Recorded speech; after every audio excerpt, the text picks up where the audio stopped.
Good morning and welcome to our latest session in Women's Leadership in the U.S.-Korea Relationship Series. I'm Tom Byrne, President and CEO of the Korea Society.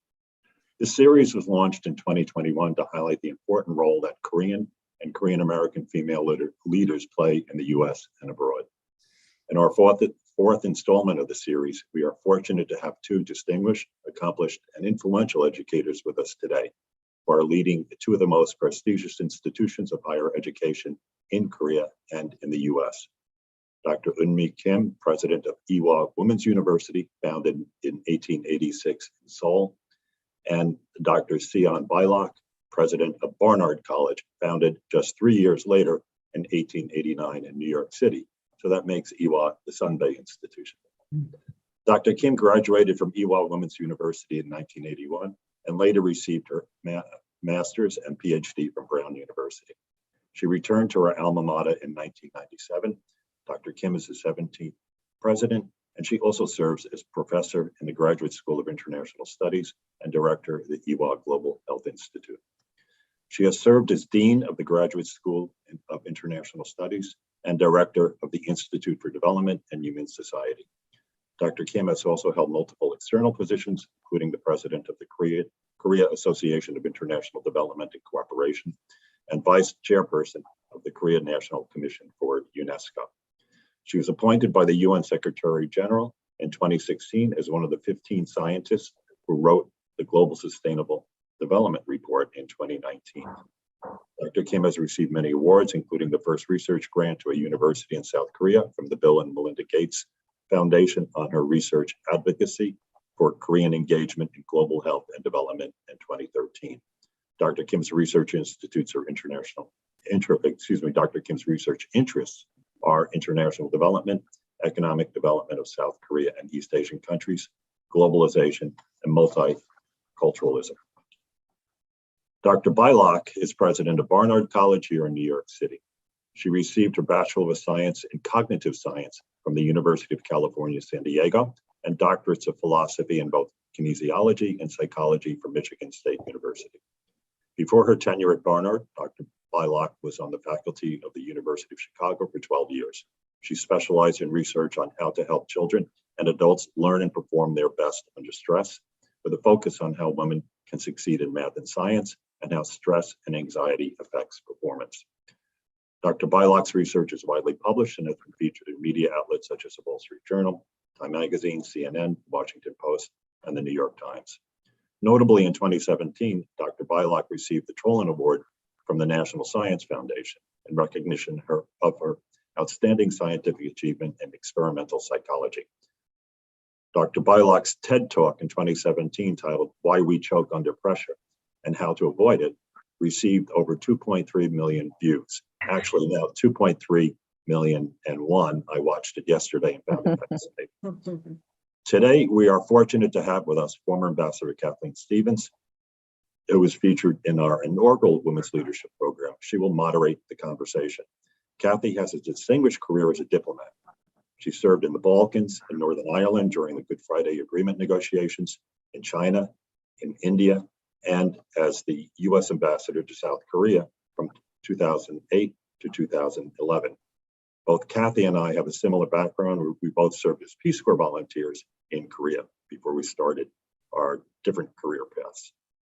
She is currently president and CEO of Korea Economic Institute of America and is the chair of the Korea Society's board of directors.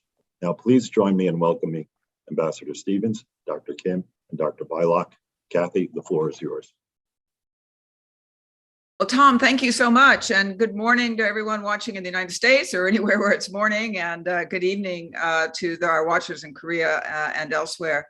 I am absolutely thrilled and honored to join today or be joined today by two extraordinary leaders, scholars.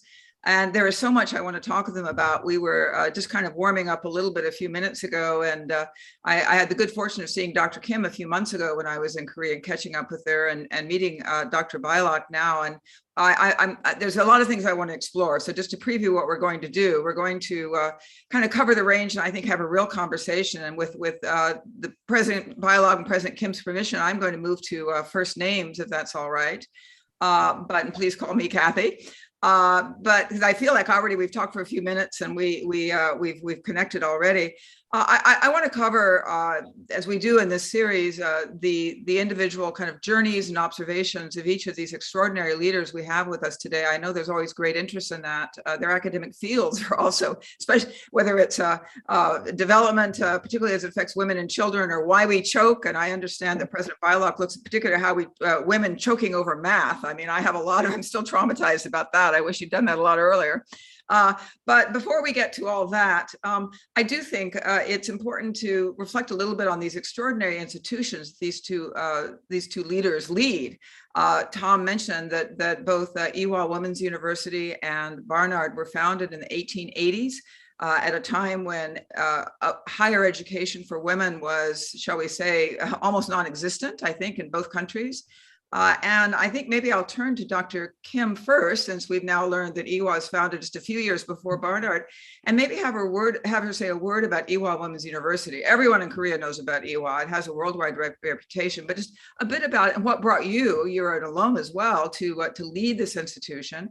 And then a similar question for Sian, for Dr. Beilock.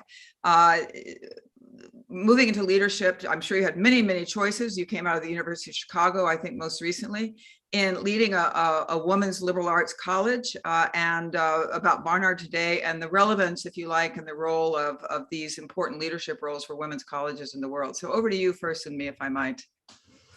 Thank you, Kathy. It's great to see you again like this. And thank you, Tom, for the very generous and kind introduction. It's really an honor and pleasure for me to be here with you today. I'm very proud to talk to you about Ewha. Ewha was founded in 1886 while Korea was still a monarchy in the Joseon dynasty. At the time, we were ruled by Confucian ideology, which meant that girls and boys were not to be in the same room. There is a great deal of hierarchy in our society. So women did not have a social place at all. When the Women's Foreign Missionary Society of the United Methodist Church decided to send women missionaries around the world, they picked Korea as one of the sites. When Mrs. Mary Scranton came to Korea, before she could spread the gospel, she realized that she couldn't find any girls to teach or to proselytize. And so she asked the Women's Foreign Missionary Society if she can open a school first before she can spread the gospel. So that's how Ewha started in 1886 with one student, because at the time, Korea was not only a monarchy, we've not had many experiences with foreigners, and trying to teach girls in that culture was very difficult. The reason why we started with only single-sex girls' school is that was the only way to teach girls. It was not possible under the cultural norms of that time to teach boys and girls together. So if you wanted to teach girls, it had to be a single-sex, all girls only school. So that's how Ewha started in 1886. 1 year later, in 1887, we started the first women's hospital because Mrs. Mary F. Scranton's son was William Scranton, and he was a medical doctor and opened the first private medical practice.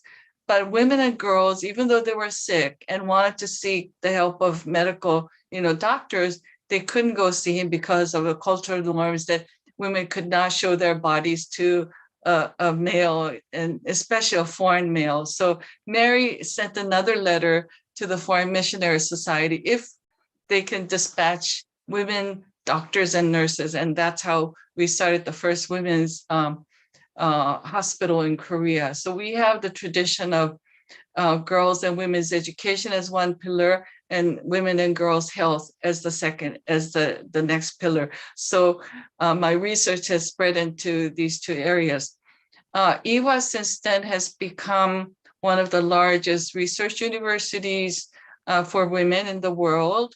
We have 25,000 students, 240,000 alumni around the world, 2 teaching hospitals, and we cover the whole a whole spread of academic disciplines, because the first missionaries who came to open Ewha thought women should not, and no door should be closed to women. So they thought it was very critical that we not just focus on fields that were amenable to women, but every field. So that's why we started the first College of Engineering of all the women's universities in the world in 1996. So that's a short story of Ewha.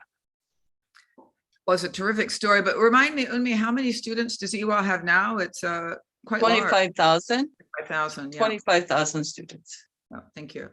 All right, a lot of questions to ask, and maybe Sian, you have some too, but I'm going to turn to you for Barnard, which as a reminder to us, in the late 19th century, women's education prospects in the United States were not so rosy either. Yeah, Barnard is a really interesting and singular school. It was started similar to Ewha in the late 1800s, and really as an opportunity for young women who wanted to have an education at Columbia University and could not. It has since really gone on to be the place for young women interested in leadership and higher education in the United States. And it's interesting, in 1983, Columbia University, which is across the street, in which we have a very close partnership, started accepting women into their undergraduate programs. And there was a real question about whether Barnard would continue. There'd been a history of schools in the Ivy League really folding into one, such as Radcliffe into Harvard, and there was a push in that way for Barnard. The Barnard alums really pushed back against that, and the president at the time, Ellen Futter, along with the board, and Barnard stayed as a separate institution. And now Barnard has a singular position within higher ed. In fact, there's no other institution in the country that is like Barnard, in that we are a small and tight-knit community focused on empowering women. We give young women an education across the liberal arts, but we have an amazing partnership with Columbia such that our classes are cross-listed. So Columbia students take classes at Barnard and vice versa. Our faculty are tenured at both Barnard and Columbia. Our women play Division I athletics, and our students actually get diplomas from Barnard and Columbia University. So we have really the best of both worlds, focus on empowering women along with access and participation in one of the great research universities. And then I would argue we have one of the best campuses in the world, which is New York City. And it makes Barnard really an attractive place to be. And actually, Barnard is now one of the most selective institutions in the world in terms of applicants and admits to its school. And I think students are looking for really this place where we can focus on telling the story and uplifting voices of women and other underrepresented voices within the context of really a great education across the arts and science. Yeah, terrific. I like the description as singular. And thank you for that. But it does prompt me to ask you and me, with respect to Ewha, was there ever a time when, or maybe where there was a thought that as Korean women were then being admitted into the other universities in Korea as they were set up, Seoul National, I mean, all the mini universities, that Ewha's role would change, or that it would form some kind of partnership, or did it go through any of the kinds of decision points that Sian has described that Barnard has considered? Even today, I'm asked the question whether Ewha wants to go co-ed, and the response that I have given by former presidents is, if the Korean National Assembly goes half and half, you then come back and talk to me. I'll then think about it, but we're not there yet. So long times away for that. And I might just add that the Davos Forum's Global Gender Gap Report shows Korea ranked 102nd in the world in terms of gender gap. So there's a long ways to go. The National Assembly is 19% women, so it's a long ways to go to 50%. So I think I won't think too much about going co-ed at this point. Too many Yeah. challenges ahead of us. And you go I ahead. would just add, I get asked oftentimes, is there a place for education focused on women? And, first, my response is that Barnard is a little different because of how we integrate with Columbia. But we know very clearly from research that there are certain facets of women's education that help promote women into leadership and other positions. And it doesn't mean they couldn't happen at co-ed institutions, but they tend not to. And I'll just give you three. One is that seeing women in leadership roles is really important. So seeing people like you, all the psychological research shows that. At Barnard, 65% of our faculty are women. This is included in the sciences as well. When women see women doing things that are not typically thought of as for women, they think they can do it. A second is that at Barnard, and I'm sure it's true at Dr. Kim's institution as well, is that we address gender stereotypes in all their forms and we debunk them, right? Most of the notions of differences across men and women intellectually are not founded in fact. And we debunk them and we address them in clear forms. A great example is that boys are better at math than girls. There's absolutely no evidence that should be the case with our formal math. It's much more the case about opportunities and who is given opportunities. And when you debunk stereotypes, they tend to not have an effect. And the third is something that is in my research. When you get used to raising your hand, to being able to speak, to being where a woman is the smartest person in the room, where a woman is the least equipped person in the room, gender just comes out of the equation. And we know that just as when you hit a tennis ball against a wall, after a while you do it without thinking, our women raise their hand. They have a voice. And when they go out into the workplace or into a PhD program or to law school or med school, they raise their hand. They don't think about it. And you could get all of these things at a co-ed institution. You just tend not to. And I'm sure what you see at Dr. Kim Institution as well as mine, our women come out in high rates in leadership positions. Barnard students go to med school, go on to get PhDs, go on to lead companies, go on to win Pulitzers. And we do think it has something to do with the education they receive. Yeah, I strongly support what Dr. Beilock just said, and that's the experience that we have. And in addition to that, what the women students learn from Ewha is that there's no gender roles that they have to play into. They have to learn A to Z in all of the activities. So, for example, when we have conferences and so on, where male students from other co-ed institutions come over to Ewha to participate, they're standing in the back, not knowing whether to help the women move the chairs and the podium. And our girls have never depended on boy students or male students to do these things. So they're just running around in their heels, sometimes in their sneakers, and rearranging the room, moving heavy desks and so on without even thinking. And I think that experience of you can do it on your own and you can do anything you want is really a liberating experience. So they're not, put inside a box that says girl or women only. They learn to live a much more fuller life and learn in a much more comprehensive way beyond the gender roles, the gender stereotypes that are so entrenched in the Korean society in particular. So and if you look at women leaders in Korean history and even now, you find many of them are from Ewha, and we're very proud of that. People talk to me about many of the Ewha graduates have become first ladies, and they asked me, aren't you very proud that you produced that many first ladies? And I said, well, we would be proud to be the university that had the first female president. Being somebody's wife is great, but we would like to celebrate the first woman president out of Ewha. So Go figure. I don't know. Yeah, yeah. Thank you. Well, I have to say, I have worked with graduates from both Ewha and Barnard over the years, and still am now, including some people who are responsible for this broadcast. And I have to say that all that you say about your students, of whom you are rightly proud, is true.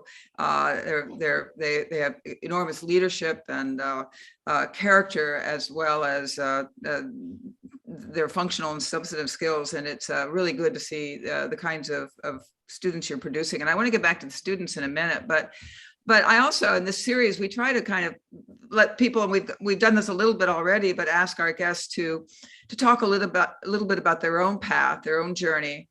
And both of you have very distinguished academic careers that you're still pursuing, of course.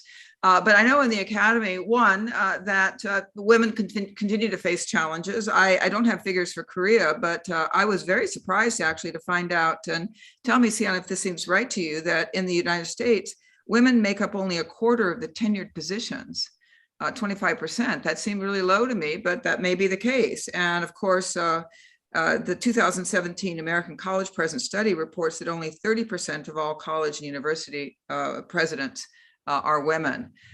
So sometimes I think we in the United States, especially when we're in Korea or someplace, we think we have it kind of figured out. I've never thought that, but it's a reminder that even in the academy, which again, I think has been considered a somewhat more hospitable place, and maybe in both countries for women, there are challenges. And Sian, you laugh. So I'd be, if you don't mind, maybe I can turn to you first to tell us a little bit about, you've already mentioned your extraordinary research, and I'm going to be the 2.112 million person to watch How to Choke. I should have watched that about 40 years ago. But tell us a little bit about your work, and then what drew you into moving into the leadership, the administrative. It's not just the leadership, but the running a large organization, which I find sometimes academics are a little hesitant to do. And then I'm going to turn to you with the same question, because again, you established such an international reputation on the side of development and so on. And I want to ask you how taking over this huge responsibility of leading Ewha has perhaps both enhanced and strengthened your ability to pursue your intellectual and academic pursuits, and maybe what some of the challenges are. But Sian, over to you first. Yeah, well, my research life and my academic life and my administrative life all sort of blend together. As a kid, I was an athlete, and I was always interested in why I sometimes didn't perform as well as I thought I should have in the big game, when Olympic coaches were watching me or when there was something on the line. And so I went to university actually really interested in human performance and what that was. And I found this major, cognitive science, which is the study of human performance. And I was able to turn that into a research career. So in my work, I really ask questions about what happens in the brain and body in anxiety-provoking and stressful situations. And I'm interested in those mechanisms so that we can understand how to help people perform better, to learn and perform better. And this is everything from Olympic athletes we study, to working with Fortune 500 companies, to students in school. And one area of focus that I've had as of late is performing in math and science, and actually where some of the stigma that is often associated with girls not being good at math comes from, where anxiety around math comes from, and how we can understand the root of it to start getting rid of it. Because I definitely think there is a large population of individuals who have ability to succeed across especially STEM fields. And I worry that if we're only tapping certain components of the population to be successful in STEM, so looking more towards men, for example, we're really missing the ability we need to make discoveries and to advance society. So my lab, I now have my lab, was at the University of Chicago while I was there. I was a faculty member at the University of Chicago, and then also executive vice provost for several years. And my lab is now at Barnard in Columbia. And I am doing work, on the side as I president. But it's, I think, really nice to be able to have a research hat on as I lead an institution that is focused on exceptional research, because it allows me to understand some of the issues the faculty are going through, and really remember the goal of a place like Barnard, which is academic excellence. Absolutely. But I think some of the observations you've drawn from your research put into practice are probably very useful. It's probably very useful in your career of leading faculty members and students. Yeah, I mean, in general, I study human behavior and how teams and organizations and individuals work together. And I've consulted for lots of companies doing that, and I try and bring that knowledge to bear in terms of thinking about an academic institution, which is a really complex place because we have faculty governance. So our faculty decide what they teach, when they teach, where they teach. They hire faculty and give them tenure. Our students have governance as well. And so it is not a place where one gives a decision down from on high and it's implemented. You have to really get different individuals with different needs and desires often to work together. Mm-hmm. And I can't resist, I'm going to turn to you, Eun Mee. I can't resist asking you, as someone who many, many years ago was told that I shouldn't take calculus, even though I'd been in advanced math classes because I was too anxious about it. Have things gotten any better? Well, I mean, Americans still have a lot of math anxiety, but we know now that math anxiety is not the same thing as not having ability. Anxiety really is different. Mm-hmm. And one of the things that my research has shown is that early on, young girls especially start getting that anxiety from their elementary school teachers, which is really not a great sort of cycle to begin with. And so we're doing a lot of work to try and alleviate some of that impact early on, because we know even at the start of formal schooling, many kids are starting to say they don't like math, and that's a recipe for staying away from it and not learning it and not doing well. And so I'm sorry you didn't take calculus, because I bet you would have done amazing. And we know that we need to encourage students into those fields, even if they need help, versus discourage or try and weed out. Mm-hmm. I have a son who's an engineer, and he only applied to engineering colleges a few years ago when he was applying. And he had a college essay that the first sentence was, "My mother doesn't have a math bone in her body. That's why she took the foreign service exam." So, oh my God. Yeah, I don't like that first sentence at all. No, I don't either. I told him that. I made him take it out. Well, I mean, more than anything, it implies that you're either a math person or not, which we know is not true.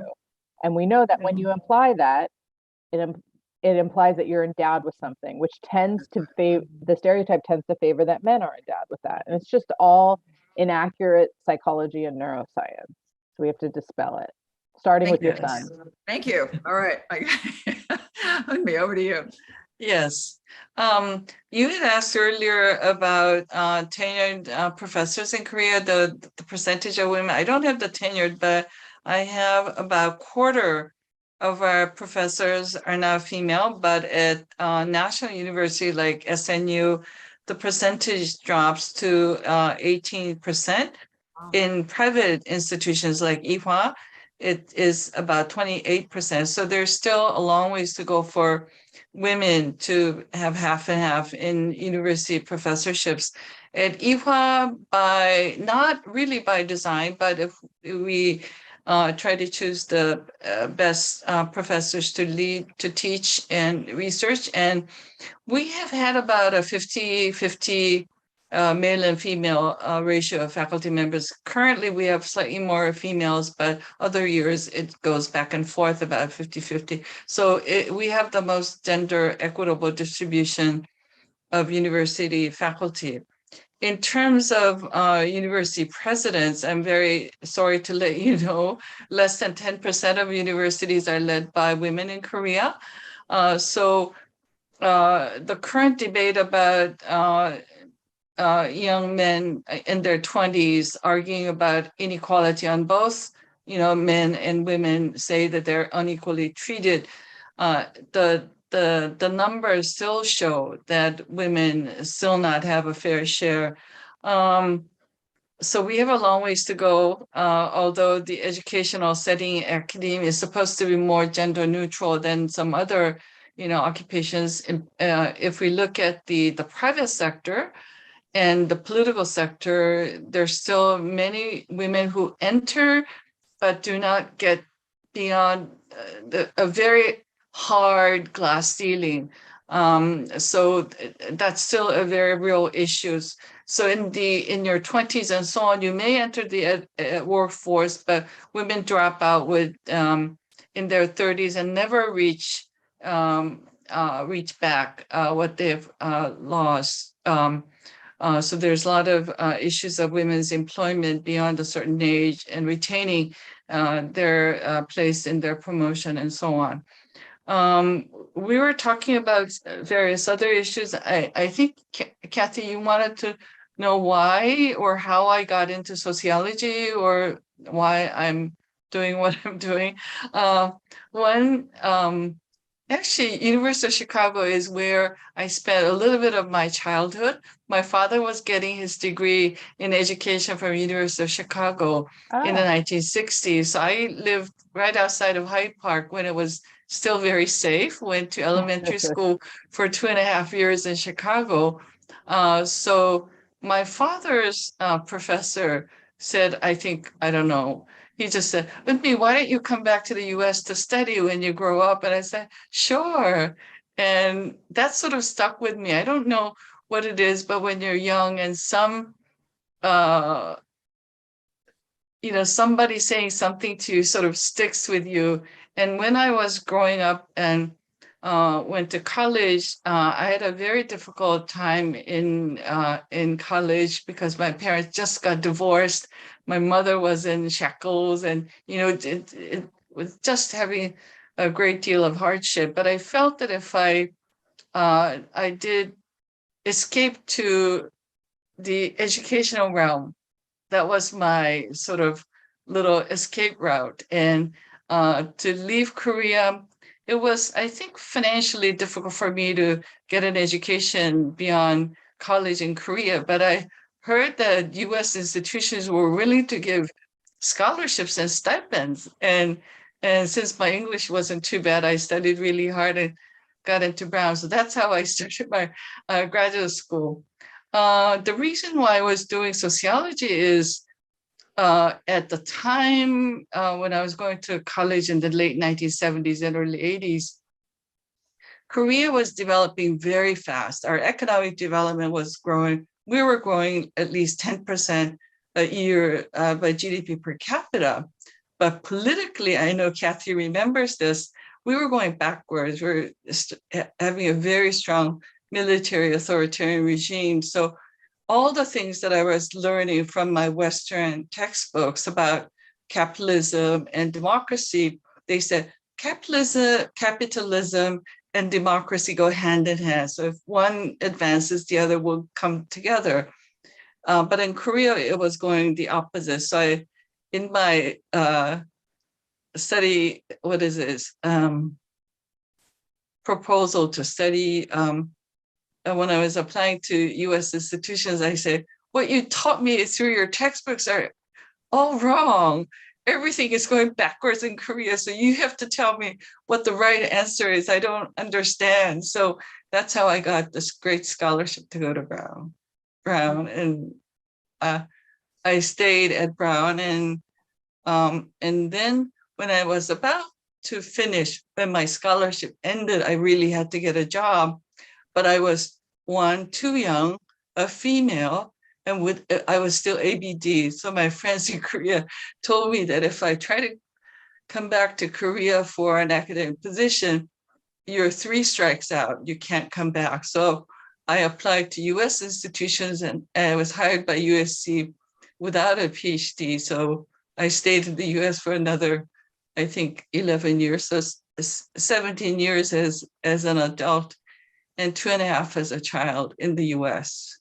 So this is my strange academic journey. It's not strange at all, but I'm happy to hear that not only in the founding of Ewha, but in your own journey, that there were opportunities for you provided by Americans or in the United States, and something that really, I think, helped to deepen the obviously the relationship between our 2 countries. I realize you both have a California connection too, which maybe we should explore. But let me just to follow up. So, but making the leap from being a scholar, well, you're still a scholar, to leading a university. Was that something that you actively, if I may say, you actively sought? Again, I find sometimes in academia, some people are kind of thrust in these positions and some actively seek them. But was this something you saw as part of your own professional development to move into a leadership role? And I know from your own work, and you're too modest to talk much about it, that you've really been able to use the platform of leading this largest women's university in the world, I believe, to highlight issues related to women's empowerment, to social development, and so on. But what about your own research? Your time on that must be quite constrained. I feel as a professor and teacher, for me, this is the best job one can have. And I know many people won't agree with that, but I think there are very few jobs in the world where they actually pay you to work with young people and try to influence them. I think this is a great honorable job, and I'm very honored that I feel very akin to this job. For me, being a teacher and researcher is really the backbone of who I am. So being an administrator sort of comes as an addition to that. I haven't really sought administrative positions. In Korea, it's a little different than in the US. In the US, at some point, you have to make a career choice going into the administrative track, leaving behind some of your academic work. I think in Sian's case, you have done both, but in many cases, one has to choose to go into the more administrative track. In Korea, we don't have to make that transition. We often transfer in and out of admin positions. And I think I had done well in the institutions that I had the opportunity to lead, and I was asked to lead and did pretty well. And I think my experience as a tenured professor in the United States, having worked in a US academic institution allowed me to bring some of that experience into the Korean setting. And when Korea was revamping its tenure system, admin system, the experience that I had in the United States was seen as very valuable. And I think I'm one of the first wave of US trained and not just trained, but also worked a considerable amount of time in the US and learned sort of the administrative side of university institution building was seen as very useful to help build Ewha. And I think I was tapped into dean's positions and so on. Running for president was something else, but that's for another time. I think it's a long story. I'd love to hear about that process sometime. Yeah, but I was just going to say that I do think it varies in the U.S. It's oftentimes the case that I think it's important that faculty are leading institutions, that we have academics at the helm of institutions, and that we need to actively encourage that more because academics understand a research institution, they understand liberal arts college, and bring a certain ethos of growing up in that environment. But I think in the US, we also do a pretty poor job, and I can't speak for Korea, of training our academics to be those leaders. You're often thrown into positions, whether it's a department chair leading an institute or leading a big lab. And there's certainly more colleges and universities should be doing to build the pipeline of those next leaders, and to really giving the academics the skills to run basically corporations is what it is. It's a nonprofit, and the product is knowledge generation and human capital, but nonetheless, it's a very complex organization. Absolutely.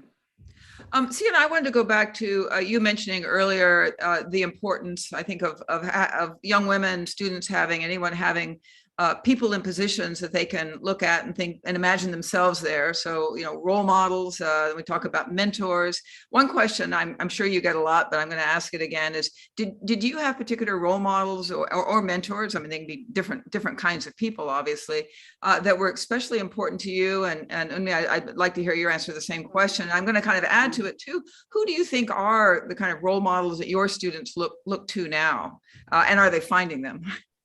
Yeah, I mean, so first of all, I think if you ask any successful person, they've definitely had people that they've turned to. I want to be clear that it is so important to see women in leadership roles, but that doesn't mean that women only need to have women mentors. I think men are just as important and responsible for helping to uplift women. It's not just women's responsibility to uplift women.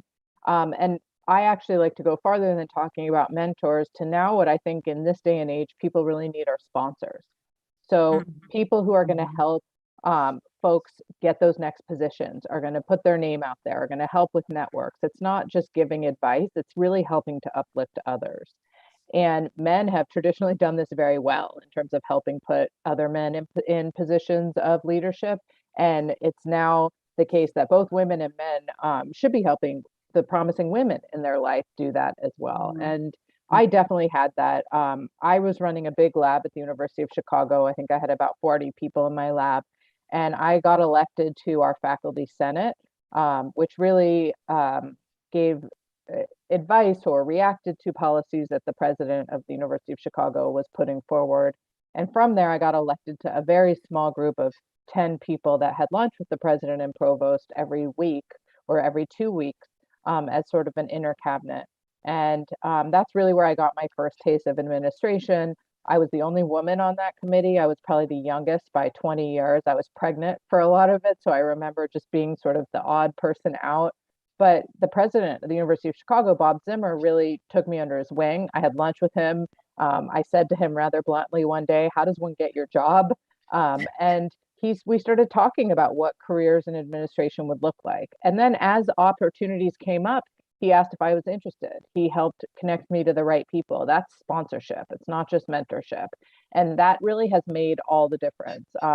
When I was offered the position at Barnard, I was not looking to leave. And again, I was working for him and he said, of course you need to go, right? I mean, and that again is sponsorship. It's pushing those folks around you to the next level and helping them actively get there. I like that. Very important point. Sponsorship, not just mentorship. Yeah. Eun Mee, what about you? Role models. When I was a child in Chicago, I just left Korea after finishing first grade in Korea. And when I went to Chicago, this may sound very tacky, but I thought I had died and gone to heaven. You know why? Because in Chicago, the public school, I wasn't allowed to stay inside the classroom during the break time. I was told to go outside and play, and I wasn't allowed to bring my books back home, which meant that I could read all kinds of books and play, and that was really wonderful. Even as a first grader in Korea, I had this heavy book bag that, and every day I had to bring home and do my homework. So in Chicago, I had a great time. So I read a lot and learned about a lot of different people. And the two persons that really stuck with me are Helen Keller and Abraham Lincoln. So I don't sound like a Korean child, but at the time, I think when I was very young and reading for the first time, and learning about those two people. And I try to understand what drew me to them. And I think it's about adversity. I mean, coming out of adversity with courage and not being hampered with what the cards that had been dealt to you. So these have been very important lessons for me as I have gone through my own period of difficulty. It made me realize that adversity in the Korean saying, I think Kathy knows this, that they say you have to, as young people, buying adversity or hardship is important. It's so important that you should even pay for hardships. And for me, at this stage, I reflect back on my days of real poverty and hardship. And I think that made me grow as a person, that the hardships trained me to become a stronger person. And when I look at Abraham Lincoln and Helen Keller, I see those traits, that adversity made them stronger, adversity made them more generous and bigger. So those two people are my role models as a young child. Yeah, it's a nice reminder I can relate to too, Eun Mee, that sometimes we find our role models and inspirations in books and in people we didn't know. And that takes me to kind of the notion of a liberal arts education, which is under some stress, I think, in the United States and elsewhere. And it also makes me think of the Korean educational system you alluded to. You know, I'm editorializing a bit myself here, so forgive me. But as I look at education in Korea, you know, I see it as a great strength and also kind of a great weakness. There's something, Sian, you may have heard in Korea, and they talk about education fever. And this is rooted in history and in the Confucian tradition. But as Korea has become so prosperous, it certainly has opened up educational opportunities for women in an enormous way. Everyone is, you know, exceptionally credentialed and pedigreed, I mean, to a larger extent than almost any place in the world.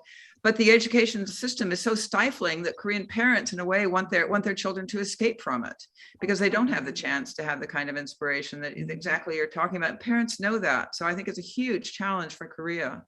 I wanted to spend a minute, and I'd love to get Sian involved in a conversation about that maybe she hasn't had before about Korea and about young people in Korea, but I think it relates back to some of the things you see here, and that is, there was just last week or the week before, I guess, a presidential election in Korea, and for the first time in Korea, the issue of sort of feminism and actually misogyny loomed very large, and it loomed largest among young people in their 20s.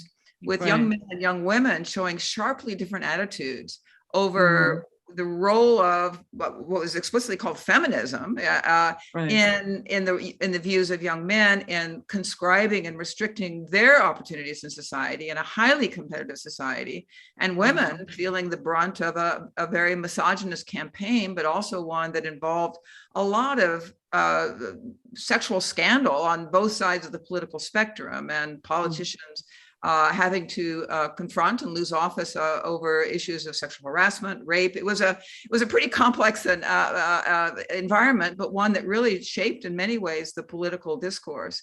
So I'm not sure if that's a very fair summary of what happened, but Eun Mee, I maybe you could just say a word about. I'm just curious, and to the extent that Ewha Womans University students, many of whom were probably voting for the first time, we're also probably hearing from the young men they knew. I mean, I heard from young men when I was in Korea a few months ago, this anger that the young women were taking their places, and how they are responding. What you see as I guess the issue of equal rights and gender going forward in Korea's political discourse and social discourse. I know it's a big question, but you're the one to maybe give us a little insight. And I'd be interested in, from kind of a more American perspective and your own perspective, Sian. I mean, your thoughts about how your students are looking at a time here in the United States when I think a lot of young people feel their opportunities are somewhat constrained, maybe for different reasons. But you're talking about sponsorship reminded me also of that sense of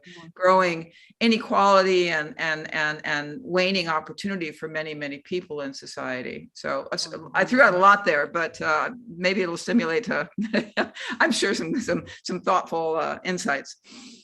Well, thank you for that great question. I don't know if I have all the answers, but let me just try. It really centered on the issue of Ministry of Gender and Gender Equality and Family. But in Korean, it is Ministry of Women and Family instead of Gender Equality. So the English name is different from the Korean name. The Korean name, it says 여성가족부, Women and Family Ministry. So the president-elect has said during his campaign that he would abolish the Ministry of Gender and Gender Equality and Family. This was welcomed by the young men in their 20s, and this was at first seen as a campaign strategy by the young politician who joined the Yoon's campaign to cater to the interest of the young males. The young men in their 20s have faced the hardship of having no job prospect after they graduate from college. The pandemic has only increased that fear. On the other hand, they're seeing the Ministry of Gender Equality and Family and other initiatives that were trying to, in their minds, it was giving incentives, advantages, undue advantages to women vis-a-vis men. So men were stuck in poor careers or no career, no job at all. And all of these were being sort of pent up anger against women. And as you know, Kathy, men have to have mandatory military service, women do not. So all of these points came together to have men have this very misogynistic feeling toward young women. It was, of course, misguided and misdirected because young women also were faced with the same economic hardship as men. But the boys, the young men, saw women as the ones taking away their jobs, unlike in their parents' generation where their moms were homemakers and were not competing against their fathers for a career. So they directed their anger toward unemployment, all these other issues, the fact they have to serve military toward against women. The young women, on the other hand, have learned from, at institutions like Ewha, that the gender gap in Korea is still very real. The Global Gender Gap Report, putting Korea 102nd in the world, is real. Women get less than 60% of what men make. Women have only 19% of the parliament. Women's career opportunities to advance into to management positions, the private sector is almost nil. When I became the first board member of Samsung Electronics, I was in the news because I was the first woman ever to be on the board of Samsung Electronics since it was founded. I was just dumbfounded when it made it into the news because I thought that was, I think, 2008 or 2010 or something like that. I was surprised that there were no women ever on the board. And I was not even on the internal board. I was on the external board member. So all of these things, women know that that they're not the ones taking away job. They're the ones they feel need empowerment and protection and equal opportunities. So both men and women have faced the same hardship, but the way they're directing their anger is toward the wrong group. And the young men perhaps toward the young women, but it's really misdirected. If you look at the long trajectory of where women are and men are vis-a-vis, the world. So these misdirected anger was against each other. And I think the grown-ups were just watching them, seeing them flare up. And I just find it very unfortunate. And I don't see an easy way out at this point because the pent-up anger is so sharp and acute. It doesn't seem, I don't see an easy way out of this. Yeah, it's going to be a really close watching, to say the least, including what the president-elect does and with respect to this ministry and even more broadly, I mean, his appointments and his policy. I mean, I guess the sort of only positive thing I guess I can draw out of this is, and I've heard this from some Korean friends, is that it has raised the issue of gender to, I mean, in a very not constructive way in some ways, but it's nonetheless raised the issue to political salience in the discourse in a way that's never been done before. A lot of this has been quietly in the background. So I don't see, I'm not put you on the spot. Because, I I think you're right. If we are to try to understand what this is doing, at least it has put it up beyond in front of us. So we have to deal with it now. There's no way of hiding and trying to, push it under the rug. We have to deal with it. But the signs of the president-elect, unfortunately, has not invited anybody from the Ministry of Gender Equality and Family to his transition team, so that worries many of us. The reasoning coming out of the transition team is they feel that the current form of the ministry has done its historic mission, that women do not need special privileges and incentives. So the mission of the ministry is no longer needed and needs to move on. I think in some ways it is correct that institutional inequality has been substantially removed, but substantial inequality still remains, and equity at the end is still, far from equal treatment of men and women. So I think there's a long ways to go. I hope there is a constructive way out of this. Yeah, I mean, I'm obviously just, it's very interesting to hear the analysis of this, but I would just say that when I talk about equality and when I talk about gender issues or racial equality, what I think the best way to stand back and look at this is to think about how you produce the best knowledge and outcomes. And there's very clear evidence that having different people at the table with different lived experiences leads to better knowledge. Companies make more money, you have more creativity. And so thinking about it that way is about making sure that there is opportunity across the board to ensure that those diverse voices are at the table, which certainly includes both men and women. Yes, I agree. I think that's a great point to make, and it does feed it. I know that the president-elect has said he wants to, as every newly elected leader says, he's going to bring only the best people. And I think you have to hold them to that, but the best people are not necessarily, or definitely not only the people you went to school with who look exactly like you.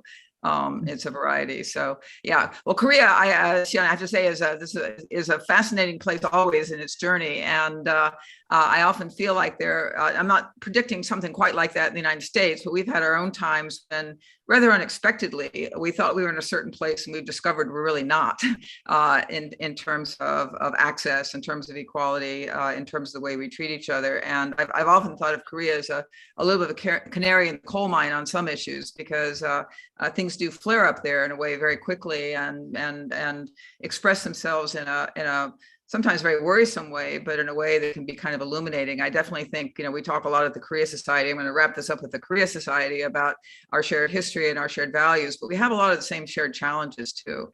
And when it comes to the kinds of issues we've talked about today of education, in particular women's education, opportunities for women, certainly we have different histories, but it's striking to me, and maybe reinforced by the fact that Barnard and Ewha were both founded in the same decade. We have a lot of shared challenges going forward as well. So with that, I'm going to thank both of you for joining us today. I certainly welcome any final thoughts you'd like to leave with us. I know this series is watched by a lot of young women who in both Korea and the United States and elsewhere, actually, including in China. It's a great opportunity, I think, for us in particular. It's the first time we've had someone from the US and from Korea able to join together. So I appreciate that. And I hope, Sian, if I can say, I mean, maybe it's Eun Mee's place to say it, I hope you'll get to Korea sometime. And we'll look forward to seeing you in New York, where the Korea Society is based. But Sian, I'll turn first to you just for any final words, and then to Eun Mee. Yeah, I mean, I think this has been a fascinating conversation, so thank you for having me. And I'll just say that the issues around equality are the responsibility of men and women. Again, going back to my last point, if the goal is to produce the best knowledge, a company to have the most impact, whatever that may be, money or otherwise, you've got to have different people around the table pushing each other. If everyone is saying the same thing, you don't get the best ideas. And so equality in whatever form is everyone's responsibility. Great. Well, thank you very much for having me here.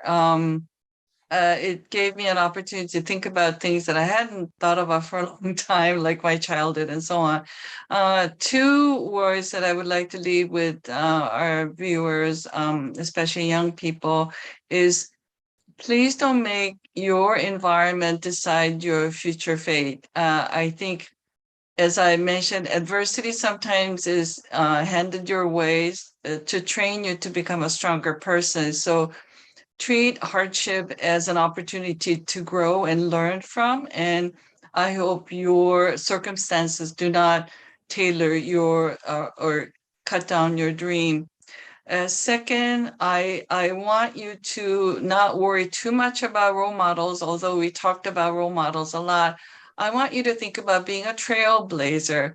If there's no, role model near you, or sponsors who are not able to detect your talent and willing and capable of bringing you forward, just go ahead and do what you think is important and what you're best at. Be a trailblazer and don't worry about role models. Terrific. It is such an honor to have both of you join us at the Korea Society for this. I have learned so much. I am so inspired by it. But I wish you the best and more in the leadership that you are showing in this. I'm choking now, Sian. I'm choking because I really am moved by what I've heard, and I look forward to staying in touch. It's great to get to know you, Sian. Eun Mee, always great to see you, and thank you to all our listeners. Thank you very much.